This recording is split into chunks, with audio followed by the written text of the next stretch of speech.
నాకు 8 మంత్ వచ్చింది మ్యామ్. కానీ ఎవరు చూసినా పొట్ట కనిపించట్లేదు అని అంటున్నారు. సరిగ్గా తినట్లేదు అని నా ప్రాబ్లమ్ అని అంటున్నారు. దానివల్ల ఏమైనా ప్రాబ్లమ్ ఉంటుందా లేకపోతే నార్మల్ అయినా మ్యామ్ ఒకసారి? చాలా మంది పేషెంట్స్ కి 8th మంత్ వచ్చినా కూడా పొట్ట కనిపించదు. అది ప్రాబ్లమ్, దాని గురించి వరి అవ్వాల్సిన అవసరం లేదు. ఎస్పెషలీ ఫస్ట్ ప్రెగ్నెన్సీలో పొట్ట కనిపించదు. అండ్ బాగా ఫిజికల్ యాక్టివిటీ ఉండి అబ్డామినల్ మజిల్ టోన్ బాగున్న వాళ్ళు, కొంచెం పొడవు ఎక్కువ ఉన్న వాళ్ళు, వీళ్ళకి యూజువల్లీ పొట్ట అంతగా కనిపించదు. దీని గురించి వరి అవ్వాల్సిన అవసరమే లేదు.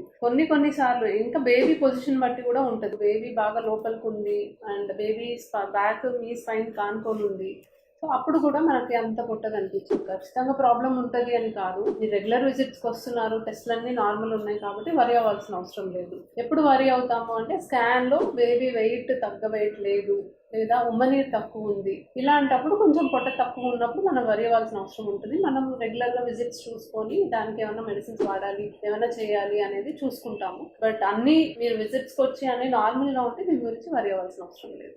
ఓకే, మీరు చెప్పారు, కొంచెం క్లారిటీ వచ్చింది. అంటే అందరూ సరిగ్గా తినట్లేదు, దానివల్ల ఎలా అవుతుంది అని. ఎక్కువ తినాల్సిన అవసరం లేదు. మీకు ఎంత తినగలిగితే అంతే తినండి. ప్రెగ్నెన్సీ కాబట్టి ఇద్దరికి తినాలి అని కూడా కాదు, ఎక్కువ తింటే పొట్ట వస్తుంది అని కూడా కాదు. ఓకేనమ్మా, థ్యాంక్ యూ.